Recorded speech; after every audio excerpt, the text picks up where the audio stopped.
Ja, en volgende in ons program is dit vir my weer heerlik om te kan gesels met Elisabeth Jordaan. Elisabeth, baie welkom in hierdie nuwe jaar. Goeiemôre en geseënde nuwe jaar, Estie. Baie dankie Elisabeth. Dit is net vir my amazing. Hoe lank praat ons al oor Andrew Murray en ons kry nie klaar nie. Die man het dan 'n geweldige nalatenskap, het hy nie? Absoluut. En daar's iets wat ek uitvind. En dit is sy pad van ontdekking van die Here en van sy Heilige Gees en van Jesus en van dis asof ek opnuut vir die eerste keer dalk verstaan dat elke persoon stap 'n pad met die Here. Jy kry nie al die insig die oomblik as jy tot bekering kom nie.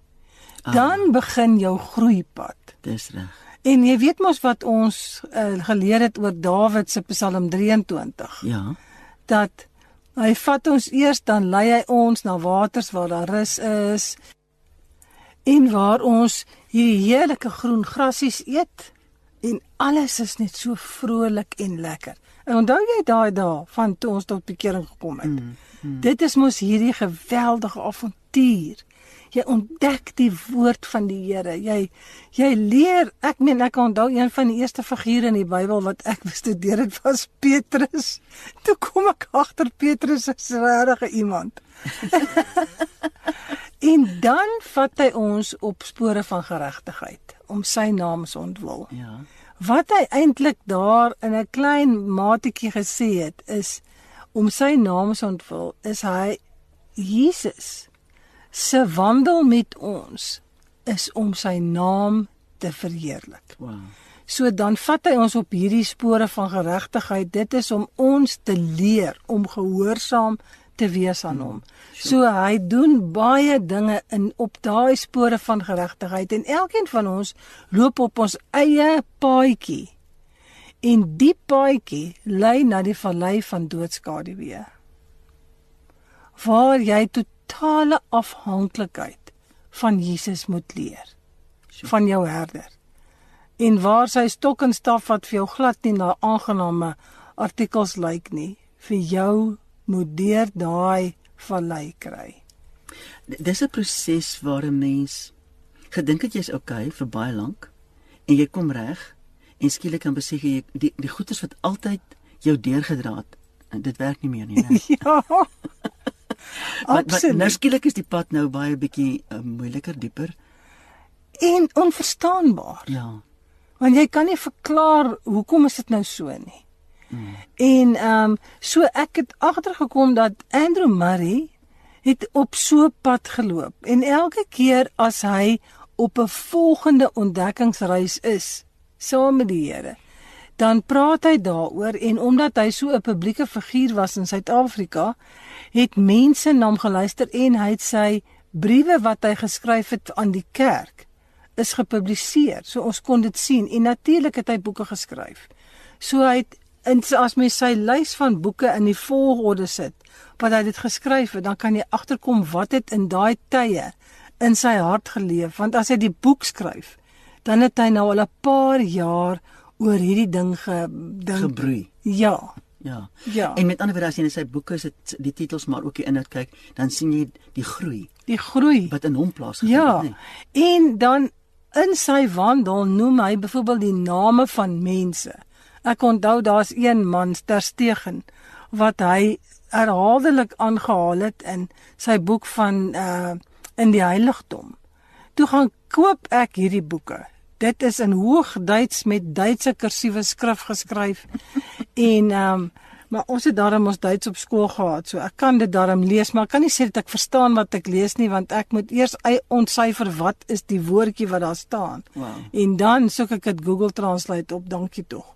Maar so kom ek agter, hy het leermeesters gehad wat vir hom in 'n dieper pad in begelei het saam met die Here en wat 'n geweldige effek het dit op sy menswees gehad om met hierdie manne 'n dieper pad te stap. Met ander woorde was geen hoogmoed in hom nie.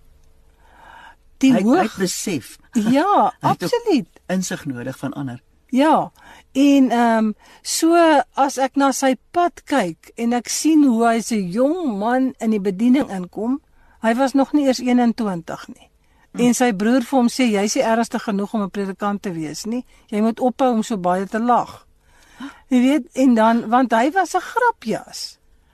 En dan sy vormingsjare daar in die Vrystaat, waar hy vir 10 jaar, 12 jaar, waar hy die predikant in Bloemfontein was, en wat hy so wyd die boere op die plase, van Kroonstad tot by Harry Smit, tot by Winburg, al die plekke, moes hy mense op die plase gaan bedien. En dan sy reise oor die Vaalrivier om die voortrekkers in Potchefstroom en Rustenburg en Leidenburg ook te gaan bedien.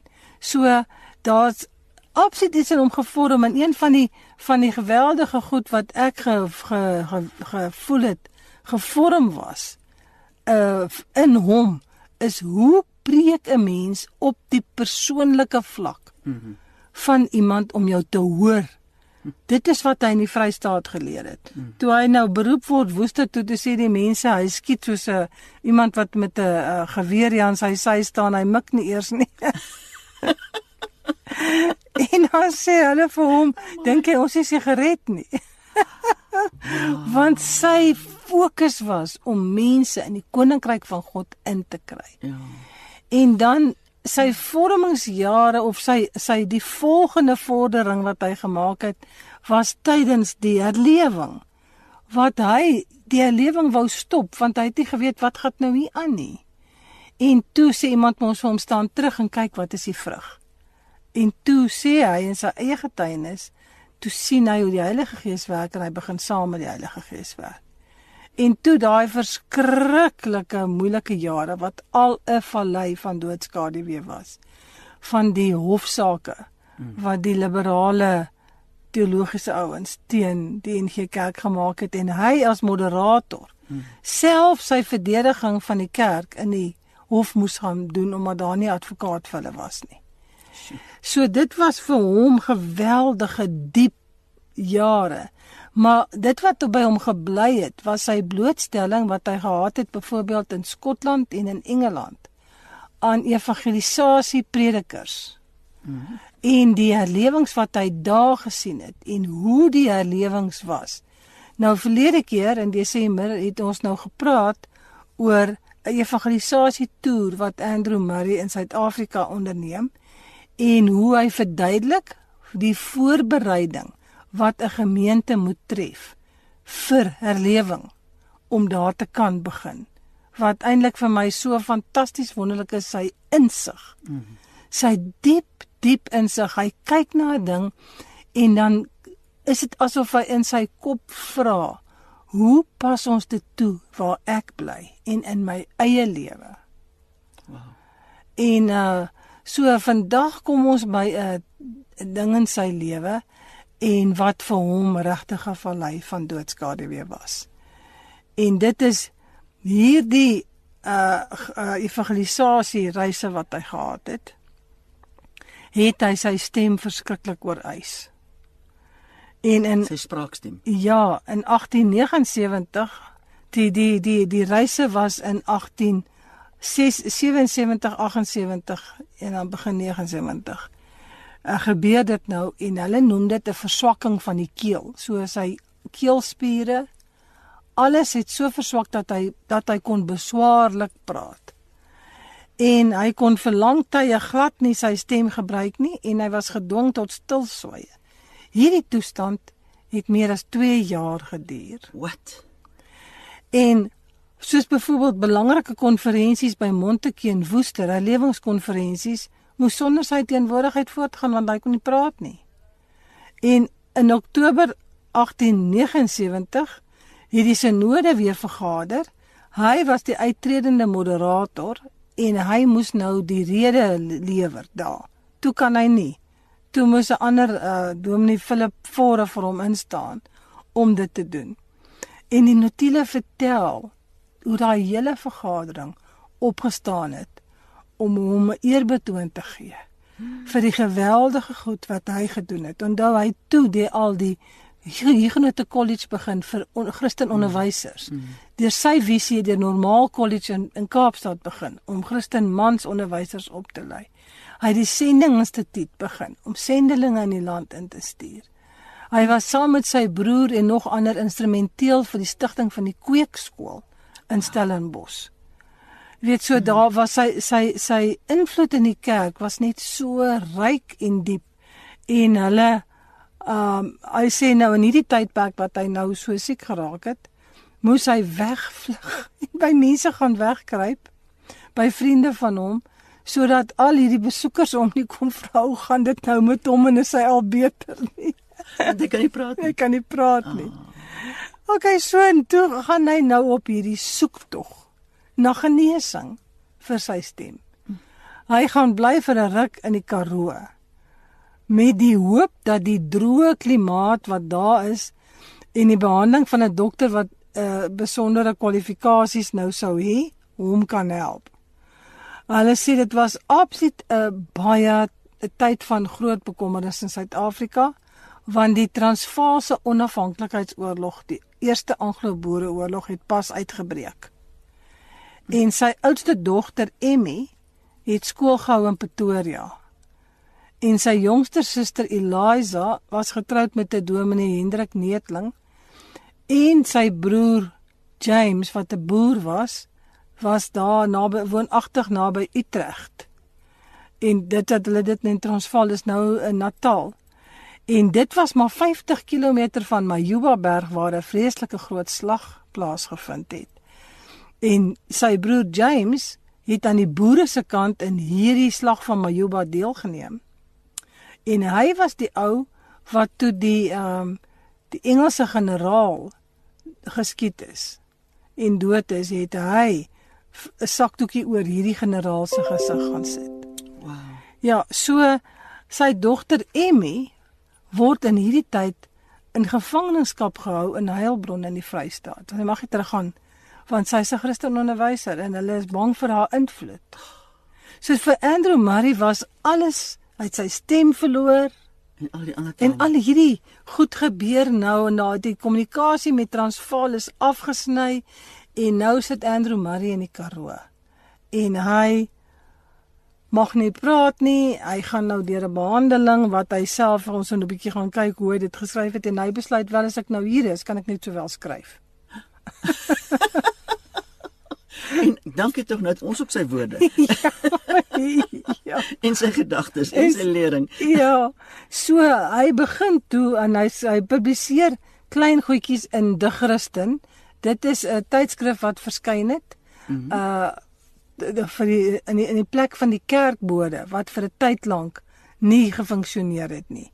So en ook skryf hy traktaatjies en brosjures wat later as boeke vervat is, waaroor ons natuurlik almal verskriklik bly is. En hy probeer in 'n brief aan sy vrou self sê wat hy ervaar in die Karoo, Maritzburg. Die dokter in Maritzburg kon niks positief sê oor sy toestand nie. Alvorens hy nie sy middels vir 2 weke beproef het om te sien of daar enigsins 'n moontlikheid van genesing is nie. Elke dag moet hy na die dokter toe gaan om sy keel te laat was. 2 maal per dag moet hy stoom van water waarin daar iets gemeng is, later sien ons dis silwernitraat. Dan moes hy 'n ent voor ontbyt gaan stap en dan so min as moontlik sy stem gebruik. En hy moes vir al sy vriende 'n brief skryf om te sê hy mag nie met hulle praat nie. So hy het homself meestal afgesonder in sy kamer of in die tuin en dan het hy die tyd gebruik om Bybelstudie te doen en stukkies te skryf vir hulle Bybel en bidvereniging in Wellington. En dan begin hy en hy lees nou weer hierdie ou boeke oor Mary McCheyne en hierdie Terstegen waarvan ek nou net gepraat het. En die heeltyd begin hy dink, wat is God se doel dan met hierdie lang stil swye? Ek meen enigeen van ons Natuurlik. sou daai vraag gevra het. Ja. Hy besin oor die verskillende beskouing van wat is verdrukking.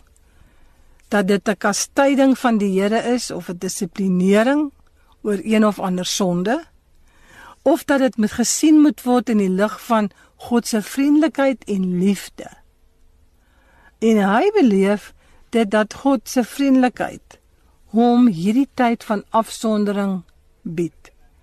Dat sy liggaamskrag vernuwe moet word, want hy was nie 'n gesonde man nie. Hy het sy gesondheid geknak met daai tyd wat hy in die Vrystaat was met sy lang perdereise na die Transvaal toe. En hy het ook nodig gehad vir 'n verstandelike stilte en verfrissing vir die werk wat nog vir hom voorlê. En tog het die gedagte by hom opgekom of hy nie dalk in die gevaar verkeer het van hierdie eerste beskouing van verdrukking nie, naamlik dat dit 'n straf was oor een of ander sonde in sy lewe. En hy het die Here gevra om hom te openbaar wat dit was wat die Here in sy lewe wil verander. Hy sê die antwoord was voor die hand liggend, want hy het klaar al 'n openbaring begin kry van die geestelike lewe. Ons het vroeër verlede jaar daaroor gepraat hier aan die einde Desember. En van die krag van die Heilige Gees in sy eie lewe en in sy prediking.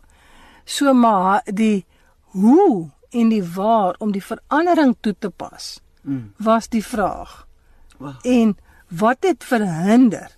So dan natuurlik kom die prediking en dit gelyk asof hulle lewens so vasgestel was dat daar min vooruitsig was dat hulle van hierdie vlak waarop hulle leef in 'n hoër vlak, 'n hoër geestelike lewe kan inkom. En wanneer die Heilige Gees met 'n hoër krag sou kom om sowel persoonlike tekortkominge as om die algemene veragtelike toestand van die siel te ondersoek en aan die lig te bring, dan sou dit die eerste taak wees, die eerste stap wees om alles in sy lewe neer te lê en dit te versaak. En hy vra toe sy vrou, sy saam met hom sal bid om te beproef en te toets wat is die Here se wil en te kyk of is hulle dalk op die verkeerde pad. Dit is 'n geweldige drastiese vraag om te vra, is dit nie? Ek dink dit is die vraag wat ons vra wanneer ons in die vallei van doodskade aankom. Wow.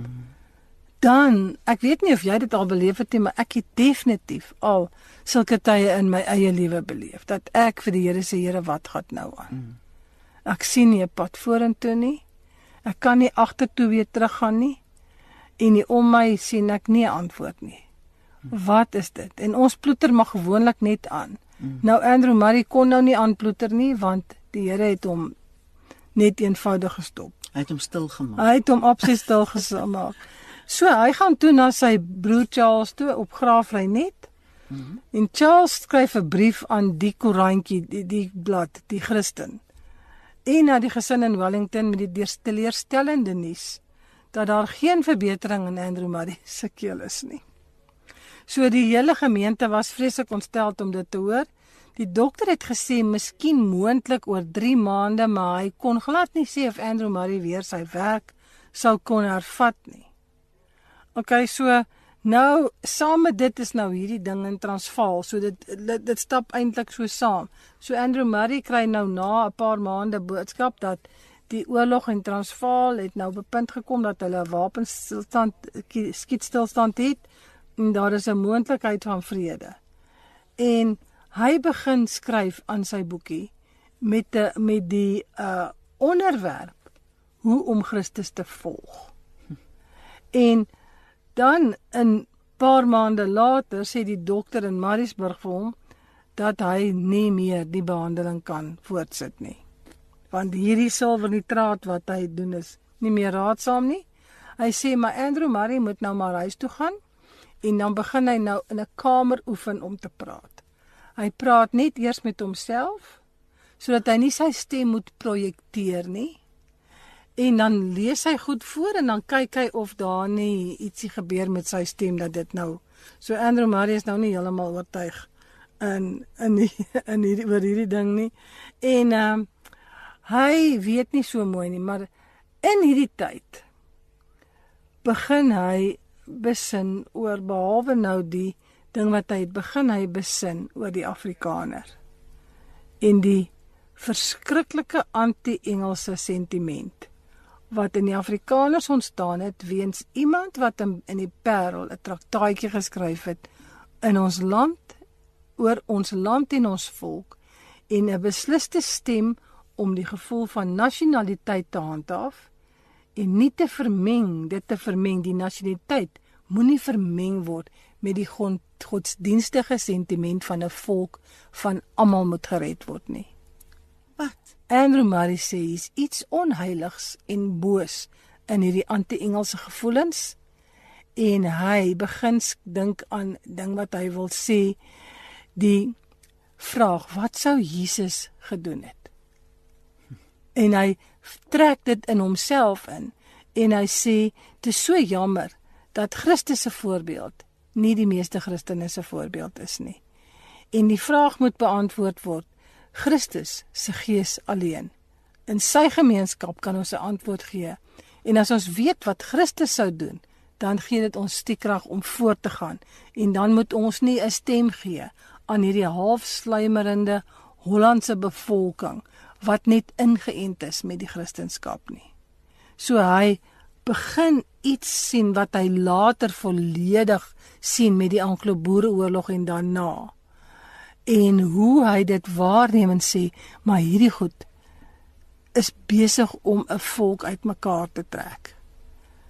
So is eintlik vir my so mooi duidelik wat die Here doen as 'n mens in daai afsondering ingaan. Wie het 'n boek geskryf, What Would Jesus Do? Ek onthou die titel, maar dit was nie Murray nie. Ja. Maar ek onthou iemand anders het ook al. Maar kom ons maak eers musiek.